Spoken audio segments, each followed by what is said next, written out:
آپ اتنے طاقتور تھے کہ جنگل درندے خالی کر دیتے تھے. آپ میں اتنی طاقت تھی کہ مدینہ منورہ میں زلزلہ آیا. آج تو ہم بے بس ہیں نا, 250 300 تو گورنمنٹ کی رپورٹ ہے کہ سیلاب کی تباہیوں میں مر گئے ہیں. مسلمان جو ڈوب کر مر گئے وہ شہید ہیں. 200-250 مسلمان سیلاب کی تباہی میں شہید ہو گئے, مر گئے, خاندان مٹ گئے. ٹھیک ہے نہیں, لیکن حکمران کچھ کر سکے نہیں کر سکے. لیکن آپ کا ماضی اتنا روشن تھا کہ مدینہ منورہ کے پہاڑ پر امیر المومنین بیٹھے ہوئے ہیں. زلزلے کے جھٹکے محسوس ہوئے, زلزلے کے جھٹکے محسوس ہوئے. دنیا نے ترقی کر لی ہے. بارش آنے سے پہلے دنیا کی ٹیکنالوجی بتا دیتی ہے کہ اتنا ملی میٹر بارش برسے گی. زلزلہ آنے سے پہلے دنیا کی ٹیکنالوجی بتا دیتی ہے کہ اتنے علاقوں میں زلزلہ آئے گا. میں دنیا کو چیلنج کرتا ہوں, کوئی ایسی میٹر ٹیکنالوجی تیار کر کے دکھاؤ کہ بہتے ہوئے دریاؤں کو رخ موڑ سکو, برستی ہوئی بارشوں کو روک سکو, چلتی ہواؤں کے رخ موڑ سکو, آتے ہوئے زلزلوں کو روک سکو. ہاں, جب ہم حقیقی معنی میں مسلمان تھے, جب ہم صحیح معنی میں مسلمان تھے, جن کے لیے رب نے قرآن میں فرمایا تھا کہ تم ہی غالب رہو گے اگر تم مومن ہو, تو تب امیر المومنین نے اپنا کوڑا درہ جو حضرت امیر المومنین کے لیے مشہور تھا ہاتھ میں رکھتے تھے, یوں پہاڑ پر لگایا اور فرمانے لگے رک جا, ابھی تجھ پر انصاف ہو رہا ہے, ظلم نہیں ہو رہا. وہ دن ہے 1400 سال بیت گئے ہیں, دنیا میں زلزلے آتے ہیں لیکن مدینہ منورہ میں زلزلہ نہیں آ رہا. آپ کا یہ ماضی ہے. یہ کس کے لیے شاعر نے کہا تھا, دشت تو دشت دریا بھی نہ چھوڑے ہم نے, بحر ظلمات میں دوڑا دیے گھوڑے ہم نے.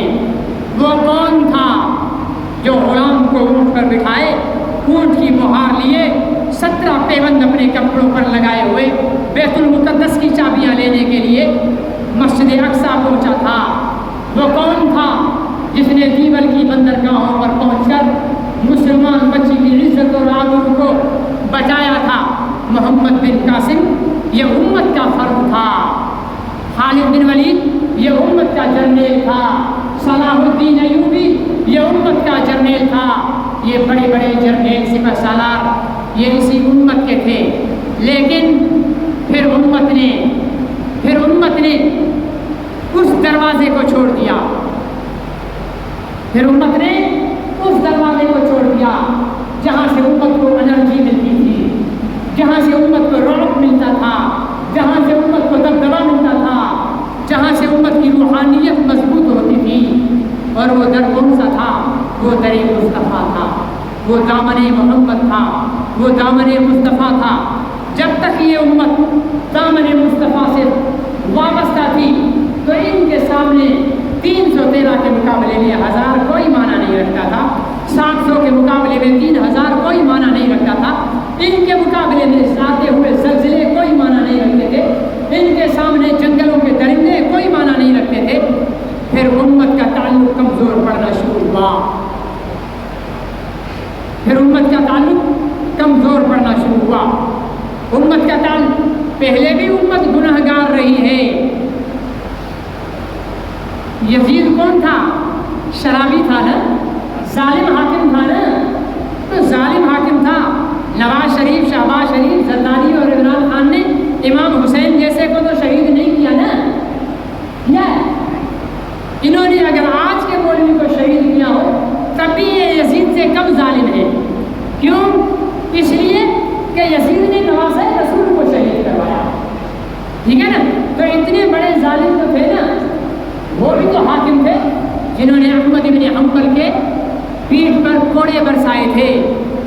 وہ بھی تو حاکم تھے جنہوں نے امام اعظم ابو حنیفہ کو جیل میں ڈال دیا تھا. یہ نہیں ہے کہ دنیا میں مسلمان ظالم نہیں تھا, دنیا میں مسلمان شرابی نہیں تھا, دنیا میں مسلمان عیاش نہیں تھا. یہ سارے جرائم تھے, یہ سارے جرائم تھے. لیکن ایک چیز تھی کہ کہ مسلمان کا تعلق اپنے نبی کے ساتھ مضبوط تھا، اپنے نبی کے دشمن کو کبھی مسلمان نے معاف نہیں کیا تھا۔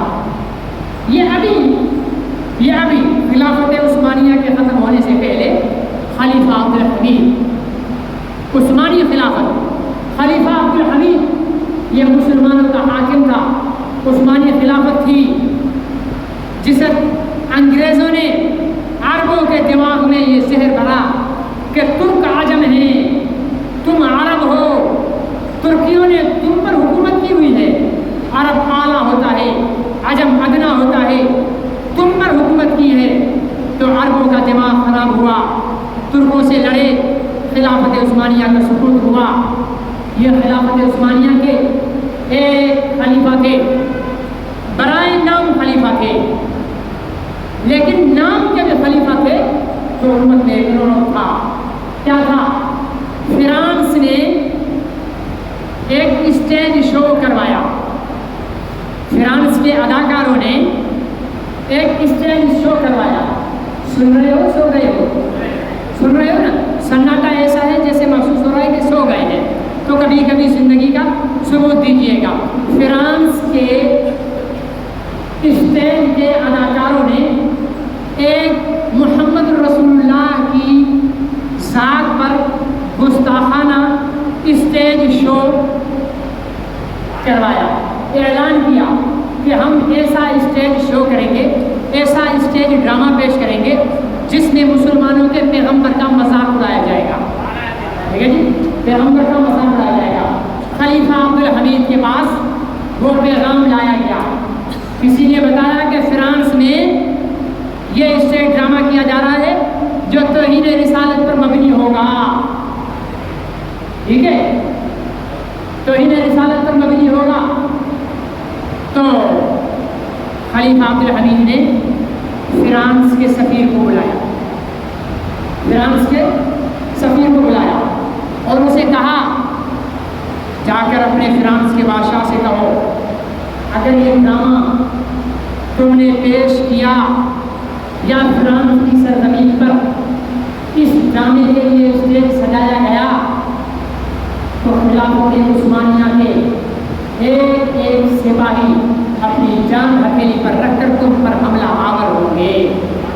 قرارداد نہیں پیش کی، ہم تو قراردادیں پیش کرتے ہیں نا، ہمارے حکمران کو کہتے ہیں فرانس نے تو ان کی تھی نا۔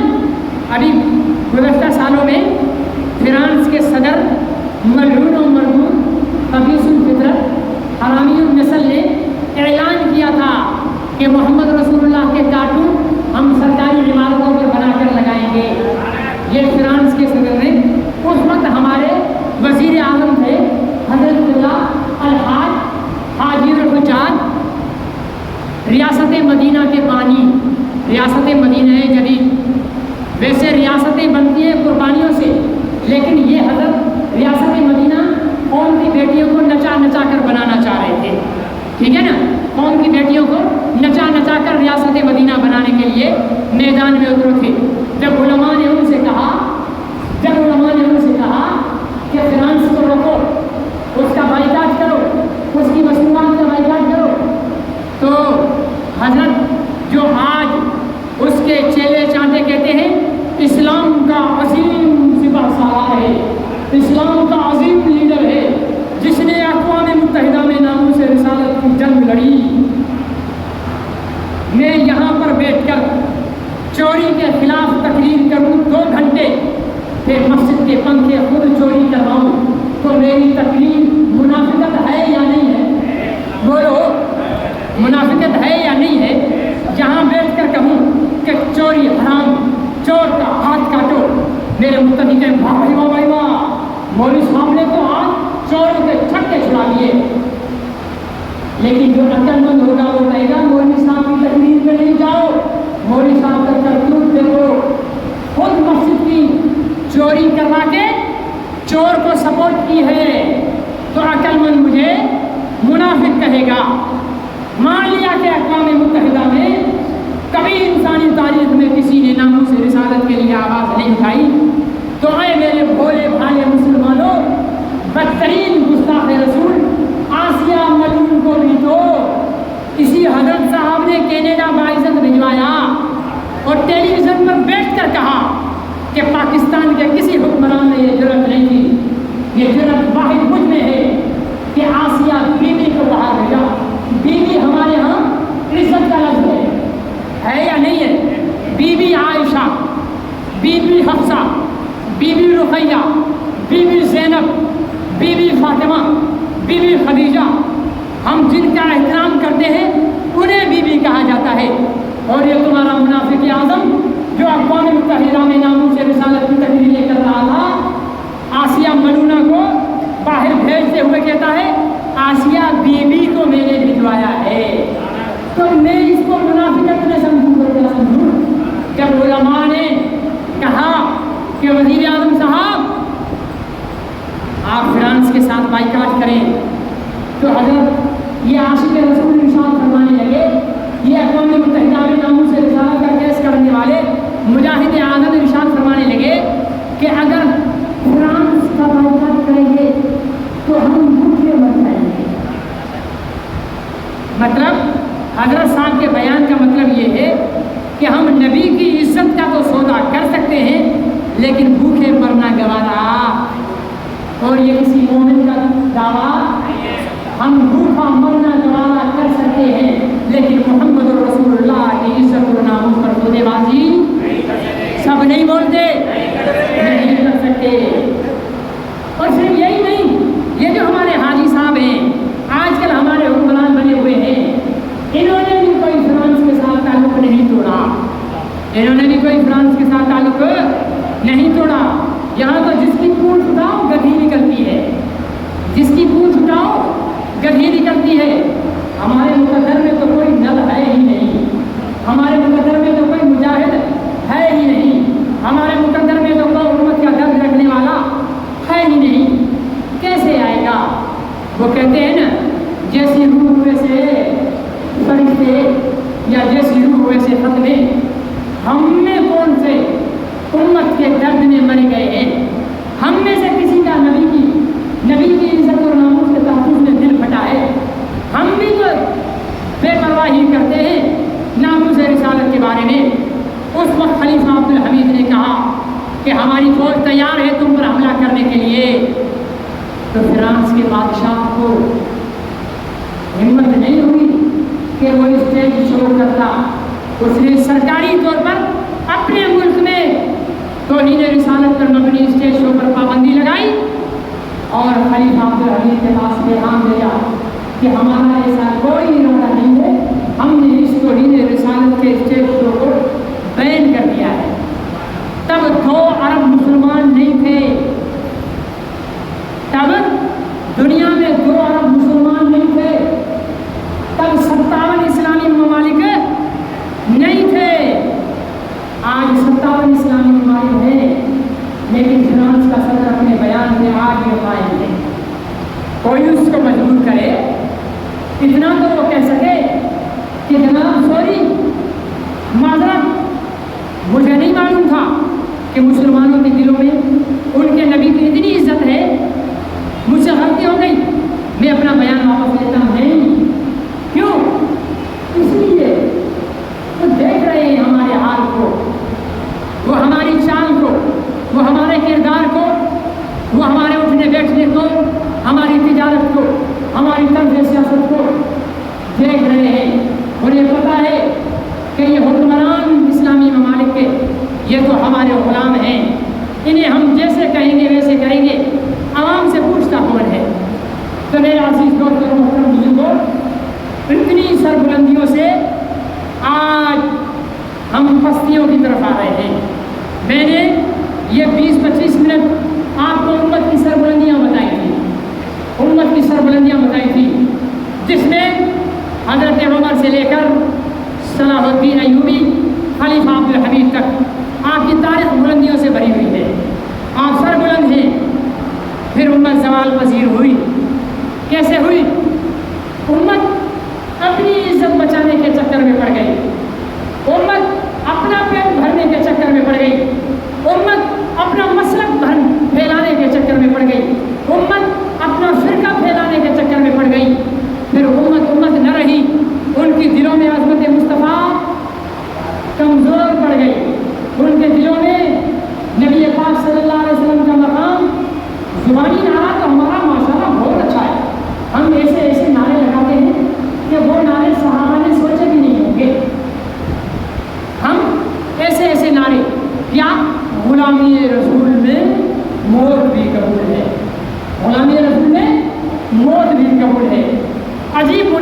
نعرہ لگایا ہوا ہے۔ غلامی رسول میں داڑھی رکھنا قبول نہیں ہے، غلامی رسول میں 5 ٹائم کی نماز قبول نہیں ہے، غلامی رسول میں رمضان کے روزے قبول نہیں ہے، غلامی رسول میں مال ہوتے ہوئے حج کرنا قبول نہیں ہے، غلامی رسول میں زکوٰۃ دینا قبول نہیں ہے، غلامی رسول میں قرآن کو ہاتھ لگانا قبول نہیں ہے، غلامی رسول میں گھر میں مصلی بچھانا قبول نہیں ہے، غلامی رسول میں اپنی بیوی کو، بیٹی کو، بہن کو، ماں کو پردہ کرانا قبول نہیں ہے، غلامی رسول میں مسجد میں بیٹھ کر کسی عالم دین کا بیان سننا قبول نہیں ہے، لیکن غلامی رسول میں ووٹ بھی قبول ہے۔ کس کو دھوکہ دے رہا ہے؟ کس کو دھوکہ دے رہا ہے؟ کیوں دھوکہ دے رہا ہے؟ یہ اپنے آپ کو دھوکہ دینا بند کر۔ لیلا لیلا کہہ کر پیار مت جتا، مجنون بن کر پتھر کھانا سیکھ۔ صرف نام لے کے سے کوئی عاشق نہیں بن جاتا، صرف نام لینے سے کوئی عاشق نہیں بن جاتا۔ امت کی پستی کو تو دیکھو، امت کی پستی کو تو دیکھو۔ آج امت کا ایک طبقہ جن پر کھانے پینے کے دروازے بند کر دیے گئے ہیں، جن پر کھانے پینے کے دروازے بند کر دیے گئے ہیں، یہ کڑیل جوان زمین پر پیر رکھتے تھے تو زمین لانا چاہتی تھی، بھوک اور افلاس کی وجہ سے ہڈیوں کے ڈھانچے پیٹ پر پڑے ہوئے دیکھے ہیں۔ وہ چھوٹے چھوٹے بچے، ظالم سے ظالم بھی، بھیڑیا اور درندہ بھی، بھوکا شیر بھی چھوٹے ہرن کے بچے پر رحم کھاتے ہوئے میں نے ویڈیو دیکھی ہے کہ یہ بچہ ہے، اس کو شکار نہ کیا جائے۔ یہ کیسے درندے امت پر مسلط ہو گئے ہیں، یہ کیسے وحشی امت پر مسلط ہو گئے ہیں، یہ کیسے مار خور قسم کے غلیظ جانور امت پر مسلط ہو گئے ہیں کہ امت کے بچے بھوک اور پیاس سے مر رہے ہیں، ہڈیوں کے ڈھانچے بنے ہوئے ہیں، صرف کھال موجود ہے، گوشت اور ماس نام کی کوئی چیز نہیں ہے، آنکھوں میں صرف کھڈے ہیں اور چمکتی ہوئی مانگ پڑتی ہوئی چمک کی پتلیاں ہیں۔ مائیں جو اپنے بچوں کے لیے کیا کچھ کر لیتی ہیں، وہ بھی ہڈیوں کے ڈھانچے بڑے ہوئے پیٹ پر آخری حصیاں لے رہی ہیں۔ اور امت مسلمہ کے وہ حکمران جن کے پاس تیل کے خزانے ہیں، جن کے پاس ہتھیار ہیں، جن کے پاس دنیا کی تمام سہولتیں موجود ہیں اور ایٹم بم موجود ہے، ان کے کان پر کوئی جھوٹ نہیں دیکھ رہی۔ یہ کیوں ہو رہا ہے؟ یہ خدا ہمیں اپنی اوقات دکھا رہا ہے کہ محمد کا دامن چھوڑو گے، محمد کی فکر چھوڑو گے، محمد کی عزت اور ناموس کو بچانا چھوڑو گے، میں تمہیں اتنا ذلیل کر دوں گا کہ ذلت بھی کھڑی تمہاری ذلت پر معافن کر رہی ہے، رسوائی بھی کھڑی تمہاری رسوائی پر کھڑی سر پیٹ رہی ہوگی۔ میرے مسلمانوں، خبر اس سے کہ یہ ذلت پھیلتے پھیلتے پھیلتے پوری امت مسلمہ پر مسلط ہو، آ جاؤ واپس، لوٹ آؤ واپس، پکڑ لو دامن مصطفیٰ کو، پکڑ لو، اپنے آپ کو گرا دو محمد کے قدموں میں، اپنے آپ کو وقف کر دو محمد کی عزت کے لیے، اپنے آپ کو وقف کر دو محمد نبی صلی اللہ علیہ وسلم کی غلامی کے لیے۔ نکل آؤ بریلیت کے خور سے، نکل آؤ دیوبندیت کے خور سے، نکل آؤ اہل حدیث کے خور سے، نکل آؤ فرقہ بازیوں اور پارٹی بازیوں کی خور سے۔ ارے ایک دن امت بھی تو بن جاؤ، ایک دن رسول کے غلام بھی تو بن کر دیکھ لو، ایک دن رسول اللہ پر جان قربان کرنے والے بھی تو بن کر دیکھ لو۔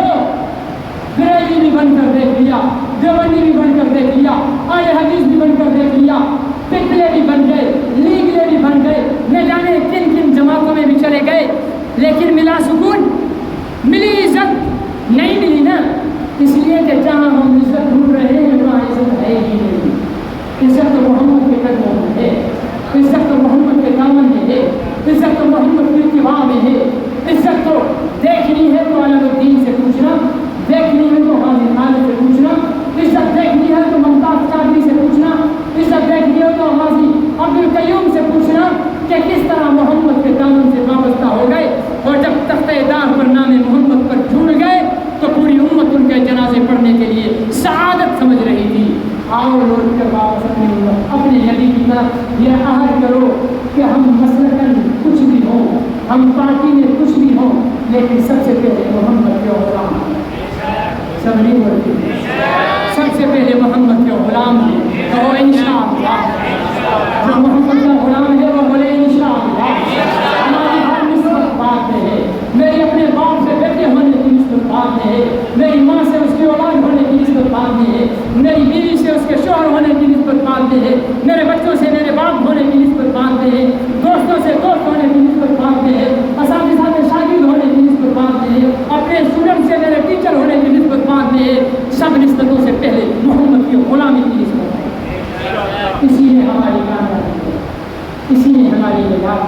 اللہ ہمیں یہ سمجھنے کی توفیق نصیب فرمائے۔ وآخر دعوانا